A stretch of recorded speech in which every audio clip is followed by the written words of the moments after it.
বাংলাদেশের রাজনীতিতে নতুন কিছু হিসাব নিকাশ তৈরি হয়েছে। বিশেষ করে আওয়ামী লীগকে ঘিরে এই হিসাব নিকাশ তৈরি হলো। যখনই বিএনপি মহাসচিব মির্জা ফখরুল ইসলাম আলমগীর বলেছেন এই সরকার সব দলকে রাজনীতি করার সুযোগ দিতে চায়, তখনই আমরা দেখলাম আওয়ামী লীগ নেত্রী সেলিনা হায়াৎ আইভী কারাগার থেকে মুক্তি পেলেন এবং নির্বিঘ্নে তার বাসায় গেলেন। কোনো ঝামেলা হলো না। তখনই বাংলাদেশের রাজনীতিতে নতুন একটি বার্তা চলে এলো, সেটা হলো আওয়ামী লীগের রাজনীতি করার সময় চলে এসেছে এবং আওয়ামী লীগ সম্ভবত এই সরকারের আমলেই তাদের রাজনীতি করার অধিকারটুকু ফিরে পাচ্ছে এবং মাঠের কর্মসূচি দেওয়ার অধিকার ফিরে পাচ্ছে। এখন এখান থেকে প্রশ্ন আসতেছে, বিএনপি কেন আওয়ামী লীগকে এই সুযোগ বা এই স্পেসটা দিচ্ছে, যখন বিএনপির অন্যতম শত্রু দল বাংলাদেশের রাজনীতিতে চিরপ্রতিদ্বন্দ্বী দল হলো আওয়ামী লীগ। যেই আওয়ামী লীগ রাজনীতিক দৃশ্যপটে না থাকলে বিএনপিরই লাভ হয়, বিএনপি সরকার গঠন করে এবং বিএনপি রাজনীতিতে জয়ী হিসাবে থাকে, নির্বাচনে জয়লাভ করে, সেই বিএনপি কেন আওয়ামী লীগকে এই সুযোগ দিল? ঘুরে ফিরে এই প্রশ্নটাই আসছে এবং এই বিএনপি কেন আওয়ামী লীগকে সেই স্পেস দেওয়ার কথা বলছে এবং স্পেস দিতে চাচ্ছে, সেসব নিয়ে আমি আলাপ করব। পাশাপাশি আওয়ামী লীগেরও একটা সমীকরণ তৈরি হয়েছে। আওয়ামী লীগের নেতারা, কর্মীরা, সমর্থকরা একজন নেতা খুঁজছেন। শেখ হাসিনা দেশে নেই, আওয়ামী লীগের শীর্ষ নেতারা দেশে নেই, সেই নেতা কে হতে পারেন সেসব নিয়ে আমি আলাপ করব। প্রথমে আমি মির্জা ফখরুল ইসলাম আলমগীরের বক্তব্যটা আপনাদেরকে একটু পড়ে শোনাই। এই দিন যেই দিন এই আওয়ামী লীগ নেত্রী সেলিনা হায়াৎ আইভী কারাগার থেকে মুক্তি পেলেন, সেদিনই তিনি ঠাকুরগাঁয়ে এই বক্তব্যটা দিয়েছেন। তিনি বলছেন, আমরা সমস্ত গণতান্ত্রিক রাজনৈতিক দলকে তাদের কর্মকাণ্ড করতে দিতে চাই, জনগণের সামনে তাদের যেতে দিতে চাই, বিনা বাধায় তারা তাদের বক্তব্য দিক, সেটা আমরা চাই। এর মধ্যে জনগণ ঠিক করবেন তারা কাকে চান। তিনি স্পষ্টত বলছেন সব দলকে তারা স্পেস দিতে চায় এবং তাদের গণতান্ত্রিক রাজনৈতিক অধিকার চর্চা করতে দিতে চান, কোনো বাধা দিতে চান না, কোনো বিপত্তি করতে চান না। এর মধ্যে জনগণ ঠিক করবে তারা কাকে বাছাই করে নিবে। খুবই গুরুত্বপূর্ণ বক্তব্য। এবং এই যে তিনি এই কথাটি বলেছেন, এই কথাটির ব্যাখ্যাও তিনি দিয়েছেন এবং কেন বলেছেন সেটাও তিনি বলেছেন। তিনি বলছেন আওয়ামী লীগ আমলে আওয়ামী লীগ জোর করে ক্ষমতায় ছিল এবং ক্ষমতায় থাকতে গিয়ে তাদেরকে শেষ পর্যন্ত দলবল নিয়ে পালাতে হয়েছে। সেই কারণে তিনি বলছেন যে বিএনপিও একই কাজ করতে চায় না। আওয়ামী লীগ তাদের কারণে পরাজিত হয়েছে, আওয়ামী লীগ বিতাড়িত হয়েছে, কিন্তু তারপরেও আওয়ামী লীগকে রাজনীতির সুযোগটা দিতে চান এবং বিএনপি চায় সুস্থ, সুন্দর, সহনশীল, গণতান্ত্রিক, উদার গণতন্ত্র। তিনি এরকম স্পষ্টত কথা বলছেন। অর্থাৎ তার এই বক্তব্য, সেলিনা হায়াৎ আইভীর জামিন, সব মিলিয়ে এখানে স্পষ্ট ইঙ্গিত আওয়ামী লীগের রাজনীতিতে ফেরা এখন শুধুমাত্র সময়ের ব্যাপার। প্রশ্ন হইল আওয়ামী লীগকে কেন এই স্পেস বিএনপি দিচ্ছে? প্রথমেই যে কথাটা আসে, আওয়ামী লীগকে আন্ডারগ্রাউন্ডে রেখে বা আওয়ামী লীগের কার্যক্রম নিষিদ্ধ করে আপনি কি দেশ পরিচালনা করতে পারবেন? এত বড় একটা দল, ধরেন বিএনপি আওয়ামী লীগের সমর্থন 50-50, বাকি 10-20% ধরেন অন্যান্য দল রয়েছে, জামাত ইসলাম আছে, এনসিপি আছে, জাতীয় পার্টি আছে, অন্যান্য সব দল আছে। এই যে বাংলাদেশের মোট জনসংখ্যার যদি আমি আওয়ামী লীগ 30%ও ধরি, এই 30% মানুষকে বাইরে রেখে গিয়ে আপনি রাজনীতি করতে পারবেন, রাষ্ট্র পরিচালনা করতে পারবেন? এরা যদি কোনো সময় অসহযোগ আন্দোলনের দিকে যায়, রেমিডেন্স শাটডাউন করে দেয়, নানান কর্মসূচি তারা হাতে নিতে পারে, সেদিকে গেলেই এই সরকার আনস্টেবল হয়ে যাবে। তার উপর আমাদের প্রধানমন্ত্রী তারেক রহমান কিছুদিন আগে বলেছেন যে সামনে কঠিন বিপদ আসছে, এই বিপদের সবাই মিলেমিশে থাকাটাই দরকার। সম্ভবত সেখান থেকেই বিএনপি আওয়ামী লীগকে স্পেস দেওয়ার পথে হাঁটতে যাচ্ছে। দ্বিতীয়ত যে কারণ, এনসিপি, জামাত ইসলামী বিএনপির বিরোধী রাজনীতি করছে এবং বিএনপির বিরুদ্ধে জোট গঠন করেছে এবং স্বতন্ত্র একটা জোট হয়ে তারা নিজেদের মতো রাজনীতি করছে, সংসদে বিরোধী দল হয়েছে। তার উপর আওয়ামী লীগ যদি রাজনীতির স্পেসটা না পায়, আওয়ামী লীগ ও বিএনপির পুরোপুরি বিরুদ্ধে চলে যাবে। অর্থাৎ আমি ধরলাম বাংলাদেশে এখন বিএনপির সমর্থন 35% বা 40%, বাকি 60% যদি বিএনপির বিরুদ্ধে থাকে, তাহলে কি সম্ভব বিএনপির পক্ষে সুসংহত একটা গণতান্ত্রিক রাষ্ট্র তৈরি করা? আমার কাছে মনে হয় না। তার উপর বিএনপিকে দমন পীড়ন চালাতে হবে। সেই দমন পীড়ন চালাতে গিয়ে সরকারের যে কি অবস্থা হবে, ইমেজ ক্রাইসিসে পড়বে, সরকারের আন্তর্জাতিকভাবে সমালোচনা হবে, বিভিন্ন মানবাধিকার সংগঠন থেকে প্রতিদিন দেখা গেল যে বিবৃতি আসতেছে, সরকার এটা ভুল করতেছে, দেশ থেকে সমালোচনা উঠতেছে, টেলিভিশনে টক শো গরম হবে। সব কিছু মিলিয়ে বিএনপি সেই পথে হাঁটতে চাচ্ছে না। তৃতীয়ত যেই অন্যতম একটি কারণ, সেটি হলো আওয়ামী লীগের আমলে বিএনপি স্পষ্টত স্ট্রাগল করেছে। বিএনপির উপর তো দমন পীড়ন চলেছে, এবং বিএনপি ক্যাডার ভিত্তিক রাজনৈতিক দল না। বিএনপি যে আন্দোলন করে সরকার পতন ঘটিয়ে ফেলবে এরকম রাজনৈতিক দল বিএনপি না। বিএনপি মানুষকে বোঝাবে, মানুষের কাছে যাবে, মানুষ যদি সংগ্রামে নামে, আন্দোলনের নামে, বিএনপি তাদের সমর্থন দিয়ে যা ঘটে তাই করবে। বিএনপি সরাসরি আপনার মাঠের ওই যে লগি বৈঠা, বিএনপির মধ্যে অবশ্যই নানান কিছু আছে, কিন্তু ওই রকম আক্রমণাত্মক যে মাঠের আন্দোলন সেটা বিএনপি তৈরি করতে পারে না এবং সম্ভব হয় না বিএনপির পক্ষে। সেই বিএনপিকে আমরা দেখেছি 17 বছর স্ট্রাগল করেছে। আওয়ামী লীগের আমলে 111 সরকারের সময়ে সে স্ট্রাগল করা বিএনপি কিন্তু এই সময়ে এসে ঘুরে দাঁড়িয়েছে, বিশেষ করে ক্ষমতায় আসার পর। মোটামুটি বিএনপিকে আপনি এখন স্টেবল বলতে পারেন। নানান সমস্যা সব দলেই থাকে, এবং বিএনপি একটি প্রধানমন্ত্রী ইমেজ তৈরি করেছে, সেটা জনাব তারেক রহমানের। শেখ হাসিনা প্রায় বলতেন আমার বিকল্প কি, জনাব তারেক রহমান দেখিয়ে দিয়েছেন তিনি শেখ হাসিনার চেয়ে ভালো বিকল্প। এখন পর্যন্ত তিনি যেভাবে রাষ্ট্র পরিচালনা করছেন, যেভাবে তিনি হাঁটাচলা করছেন, যেভাবে তিনি ঢাকার রাস্তায় জ্যামের মধ্যে আটকে থেকে অফিসে যাচ্ছেন, যেভাবে তিনি অফিস করছেন, যা যা আমাদেরকে দেখাচ্ছেন, এটা নিয়ে অনেকে লোক দেখানো, পপুলিস্ট আইডিয়া, নানান কিছু বলতে পারেন, কিন্তু যা করছেন তিনি শেখ হাসিনার চেয়ে বেটার ইমেজ তৈরি করেছেন। মাত্র 3 মাসের একটু বেশি সময় হয়েছে। হয়তো সামনের দিকে আমরা আরও ভালো দেখব, হয়তো আরও খারাপ দেখব, অথবা অ্যাভারেজই থাকবেন, কিন্তু এখন পর্যন্ত তিনি যা দেখাচ্ছেন শেখ হাসিনার চেয়ে বেটার একজন স্টেটম্যানশিপ দেখাচ্ছেন আমি মনে করি। এবং আমি মনে করি যে আমার সঙ্গে আপনারা অনেকেও একমত হবেন। তারেক রহমান নিজেকে যেভাবে এস্টাবলিশ করেছেন অ্যাজ আ প্রাইম মিনিস্টার, সেটা শেখ হাসিনার চেয়ে 1000 গুণ বেটার এখন পর্যন্ত। তো বিএনপি মোটামুটি রাজনৈতিক মাঠে আওয়ামী লীগের চেয়ে অনেক এগিয়ে গেছে, এতটাই এগিয়েছে যে এখন নির্বাচন হলে আওয়ামী লীগের সমর্থকরা সবাই আওয়ামী লীগকে ভোট দিলেও বিএনপির সঙ্গে পেরে ওঠা কঠিন। এবং বাংলাদেশের নিরপেক্ষ ভোটার যারা, তারা এখন একটাই আন্ডারস্ট্যান্ডিং যে আমি যে তারেক রহমানকে এখন দেখতে পাচ্ছি এবং যে শেখ হাসিনাকে আমি দেখেছি তার চেয়ে তারেক রহমান বেটার।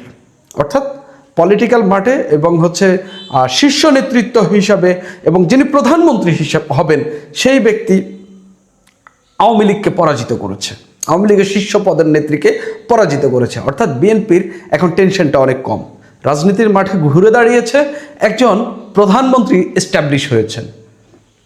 এবার আসি আওয়ামী লীগ কী করছে। আওয়ামী লীগ নেতাকর্মীরা একজন নেতা খুঁজছেন।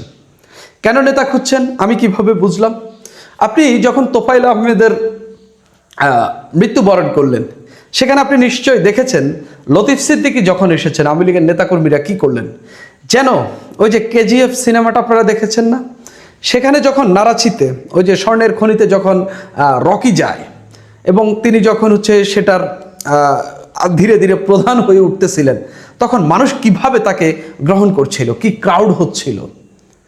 ঠিক লতিফ সিদ্দিকীকে আমরা দেখলাম আওয়ামী লীগের খুব গুরুত্বপূর্ণ কোনো নেতা নন, কিন্তু মনে হচ্ছে সামনে তো কেউ নেই, একেই আমার নেতা মানতে হবে। সাবের হোসেন চৌধুরী পুলিশ প্রোটোকল দিয়ে ধরে বেঁধে শেষ পর্যন্ত তাকে নিয়ে যেতে হয়েছে। আওয়ামী লীগ নেতারা তাকে ঘিরে স্লোগান দেওয়া শুরু করেছেন, মনে হচ্ছে তিনিই নেতা। আরেকটা ঘটনা আমি বলতে চাই, সেটা হলো একজন এমপি মারা গেছেন আওয়ামী লীগের, দবিরুল ইসলাম, 7 বারের এমপি। তার ছেলে পেরোলে মুক্তি পেয়ে তার বাবার জানাজায় গেলেন, তিনিও এমপি, মাজারুল ইসলাম, এরকম একটা নাম, মাজারুল ইসলাম সুজন, ঠাকুরগাঁ 2 আসনে সম্ভবত। তিনি যখন তার বাবার জানাজা পড়তে বাসায় গেলেন, সেখানে গেলেন নিজের বাড়িতে, জানলা দিয়ে যখন এসে হাত নাড়ালেন, মনে হলো নু ক্যাম্পে লিওনেল মেসি গোল করেছেন, এরকম চিৎকার শুনতে পাওয়া যাচ্ছে। আপনি ইঞ্জিনিয়ার মোশাররফ হোসেন যে মারা গেলেন, চট্টগ্রাম মিরসরাই 1 আসনের সাবেক এমপি, চট্টগ্রাম সিটি কর্পোরেশনের সাবেক মেয়র, মন্ত্রীও ছিলেন, সেখানে কি পরিমাণ মানুষ উপস্থিত হয়েছিলেন। একটি লাশকে কেন্দ্র করে আওয়ামী লীগের রাজনীতি ঘুরে দাঁড়ানোর চেষ্টা করছে। পেরোলে মুক্তি পাওয়া, 7 ঘন্টার জন্য মুক্তি পাওয়া একজন এমপিকে ঘিরে আওয়ামী লীগের নেতারা চিৎকার চেঁচামেচি করছেন এবং তাকেই নেতা মানা শুরু করছেন। তিনি জাস্ট হাত উঠিয়েছেন, মনে হচ্ছে লিওনেল মেসি নু ক্যাম্পে বার্সেলোনার হয়ে চ্যাম্পিয়ন্স লিগের ফাইনালে গোল করেছে। এরকম চিৎকার, এরকম উত্তেজনা। তোফায়েল আহমেদের মৃত্যুতে, সাবের হোসেন চৌধুরীকে ঘিরে, লতিফ সিদ্দিকীকে ঘিরে আওয়ামী লীগ একজন নেতা খুঁজছে, আওয়ামী লীগের কর্মীরা একজন নেতা খুঁজছে।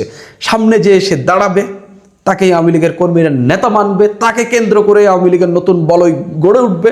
সেটা শেখ হাসিনার আওয়ামী লীগ হতে পারে, কিন্তু আওয়ামী লীগের নেতারা, কর্মীরা, সমর্থকরা একজন নেতা খুঁজছেন এবং সেখান থেকে তারা ঘুরে দাঁড়ানোর চেষ্টা করছেন। এখন জাস্ট সময়ের বাকি। হয়তো সেই নেতা সম্ভবত সেলিনা হায়াৎ আইভি হইতে পারেন, সাবের হোসেন চৌধুরী হইতে পারেন, লতিফ সিদ্দিকী হইতে পারেন, অন্য কেউ হইতে পারেন, শিরিন শারমিন হইতে পারেন। কিন্তু আওয়ামী লীগ নেতারা তাদের খুঁটি খুঁজে নেবে এবং সেই খুঁটি ধরেই তারা তাদের রাজনীতিতে আবার ঘুরে দাঁড়ানোর চেষ্টা চালাবে। দর্শক, নারায়ণগঞ্জের সাবেক মেয়র সেলিনা হায়াৎ আইভির কারাগারের থেকে মুক্ত হওয়ার ঘটনা ঘটেছে গত রাতে, সেটা আপনারা সবাই জেনে গেছেন। কিন্তু কারামুক্তির পরে অনেক ঘটনাই সামনে এসেছে, অনেক ঘটনাই ঘটছে। আইভিকে নিয়ে কৌতূহলের শেষ নেই। আইভির চুনকাকুটির যেটা নারায়ণগঞ্জে যে বাড়ি থেকে তাকে গ্রেপ্তার করা হয়েছিল, সেই বাড়িতেই তিনি গেছেন। সেখানেও একটা অন্যরকম পরিস্থিতি তৈরি হয়েছে। আইভিকে নিয়ে আওয়ামী লীগের রাজনীতির নতুন মেরুকরণ হিসাব নিকাশ করা হচ্ছে। শিরিন শারমিন চৌধুরীর মুক্তির পরে আইভির কারা মুক্তি, এটা আওয়ামী লীগের রাজনীতির জন্য একটা গুরুত্বপূর্ণ ঘটনা বলে অনেকে মনে করছেন। আইভি রাজনীতিতে সক্রিয় হওয়ার ইঙ্গিত দিয়ে দিয়েছেন। সব মিলিয়ে তার এই কারামুক্তি এবং আওয়ামী লীগের রাজনীতি কোন দিকে যাচ্ছে, মেরুকরণটা কিভাবে হচ্ছে, আইভির পরবর্তী পদক্ষেপ কি হবে, সরকার যখন জামিন দিল কিংবা তাকে আটকে রাখা গেল না, তখন আওয়ামী লীগ সম্পর্কে, আওয়ামী লীগের নেতাকর্মী সম্পর্কে সরকারের ভাবনাগুলো কোন পথে যাবে, সেগুলো একটু আলোচনা করে বোঝার চেষ্টা করবো এই ভিডিওতে। দর্শক, বলছিলাম নারায়ণগঞ্জের সাবেক মেয়র সেলিনা হায়াৎ আইভি গত রাতে রাত 10টায়, যেটা সাধারণত হয় না এত রাতে কারামুক্তির ঘটনাটা, রাত 10টায় তিনি কাশিমপুর কারাগার থেকে, মহিলা কারাগার থেকে বেরিয়েছেন। বেরিয়ে সরাসরি চলে গেছেন নারায়ণগঞ্জে তার নিজের বাড়ি চুনকা কুটিরে। সেখানে একটা অন্যরকম পরিস্থিতি তৈরি হয়। নেতাকর্মীরা সেখানে জড়ো হওয়ার চেষ্টা করে, পুলিশ নেতাকর্মীদের বাধা দেয়, বাড়িতে ঢুকতে দেয় না। এই ঘটনাগুলো ঘটতে আমরা দেখেছি। আইভির মুক্তি, কারামুক্তির পরে আওয়ামী লীগের রাজনীতি আবারও সরব হওয়ার নানা রকমের কথা শোনা যাচ্ছে, গুঞ্জন শোনা যাচ্ছে, ইঙ্গিত শোনা যাচ্ছে। আইভি গণমাধ্যমের সঙ্গে কথা বলেছেন এবং তিনি এই কারামুক্তির জন্য সরকারকে ধন্যবাদ দিয়েছেন, আদালতকে ধন্যবাদ দিয়েছেন। এটাও একটা গুরুত্বপূর্ণ ব্যাপার যে সরকারকে ধন্যবাদ দিচ্ছেন তিনি, যখন কিনা বিএনপি সরকারও তাকে নতুন 2টা মামলায় কিন্তু গ্রেপ্তার দেখিয়েছিল। প্রফেসর ইউনূস সরকারের আমলে তার বিরুদ্ধে 10টা মামলা দেওয়া হয়েছিল, কারাগারে রাখার প্রচেষ্টা করা হয়েছিল। এরপরে বিএনপি সরকারের আমলেও নতুন 2টা মামলাতে তাকে শোন অ্যারেস্ট দেখানোর ঘটনা আমরা দেখেছি। সব মিলিয়ে 13 মাস তিনি কারাগারে থাকলেন, তারপরে কারামুক্ত হলেন। কারামুক্ত যখন হলেন তখন আওয়ামী রাজনীতি নিয়ে নতুন করে কথা হচ্ছে। শিরিন শারমিন চৌধুরীর কারামুক্তির পরে তিনি অনেকটা লোকচক্ষুর অন্তরালে চলে গেছেন, তাকে নিয়ে খুব একটা আলোচনা চলছে না। এর মাঝে শেখ হাসিনা ফেরার যে ঘোষণা দিয়েছেন, সেই ঘোষণাকে কেন্দ্র করে আওয়ামী লীগের রাজনীতিতে সংস্কার, রাজনীতিতে শেখ রেহানাপন্থীদের মাইনাস করে দেয়া, এই ব্যাপারগুলো যখন আমরা শুনছি বিভিন্ন গণমাধ্যমের রিপোর্টে, তখন আইভির এই কারামুক্তিটা নতুন করে আলোচনার সৃষ্টি করছে। এবং সবথেকে গুরুত্বপূর্ণ ঘটনা যেটা ঘটেছে সেটা হচ্ছে আইভি রাজনীতিতে সক্রিয় হওয়ার ঘোষণা দিয়েছেন। আইভি যখন রাজনীতিতে সক্রিয় হওয়ার ঘোষণা দিয়েছেন, এটা নিয়ে গণমাধ্যমে রিপোর্টও হয়েছে। কালবেলার এই শিরোনামটা দেখে নিতে পারেন। তারা বলছে, কারামুক্ত আইভি লড়বেন সিটি কর্পোরেশন নির্বাচনে। অর্থাৎ এই সামনে যে স্থানীয় সরকার নির্বাচন শুরু হচ্ছে এবং ধারণা করা হচ্ছে এবছরের শেষের দিকে সিটি কর্পোরেশন নির্বাচন হতে পারে, সেই সিটি কর্পোরেশন নির্বাচনে নারায়ণগঞ্জ সিটি কর্পোরেশন থেকে আবারও লড়বেন বলে ধারণা পাওয়া গেছে এবং আইভির ঘোষণায় পাওয়া গেছে। তার মানে তিনি রাজনীতিতে সক্রিয় হবেন। আইভি যদি রাজনীতিতে সক্রিয় হন, তাহলে তাকে কি রাজনীতি করতে দেয়া হবে? ঠিক যে মুহূর্তে আওয়ামী লীগের রাজনীতির উপরে কার্যক্রম নিষেধাজ্ঞা রয়েছে, ছাত্রলীগ নিষিদ্ধ অবস্থায় আছে। সেই মুহূর্তে আইভী যদি সিটি কর্পোরেশন নির্বাচন করতে চান এবং সিটি কর্পোরেশন নির্বাচন করলে আইভীর বিজয়ী হওয়ার সম্ভাবনায় বেশি, সেরকম অবস্থায় বিএনপি তাকে সেই নির্বাচন করতে দেবে? আমরা যেটা দেখছি সেটা হচ্ছে যে নির্বাচন কমিশন নতুন একটা মেটিকুলাস ডিজাইন করেছে, মেটিকুলাস একটা ফর্মুলা বের করেছে। সেটা হচ্ছে যে আগামী স্থানীয় সরকার নির্বাচনে একটা অঙ্গীকারনামায় সই করতে হবে যে আমি মানে নিষিদ্ধ কিংবা কার্যক্রম নিষিদ্ধ এরকম কোনো সংগঠনের কোনো পর্যায়ের নেতা কর্মী নয়। যদি মিথ্যা তথ্য দেওয়া হয় তাহলে তার বিরুদ্ধে প্রশাসনিক ব্যবস্থা, আইনি ব্যবস্থা নেওয়ারও স্কোপ রেখেছে নির্বাচন কমিশন, যার খসড়া তৈরি হয়ে গেছে, শুধুমাত্র আনুষ্ঠানিক পাশের অপেক্ষায়। তার মানে নির্বাচন কমিশন একটা মেটিকুলাস ডিজাইন তৈরি করছে যেন আগামী স্থানীয় সরকার নির্বাচনে আওয়ামী লীগের কেউ অংশগ্রহণ করতে পারে না।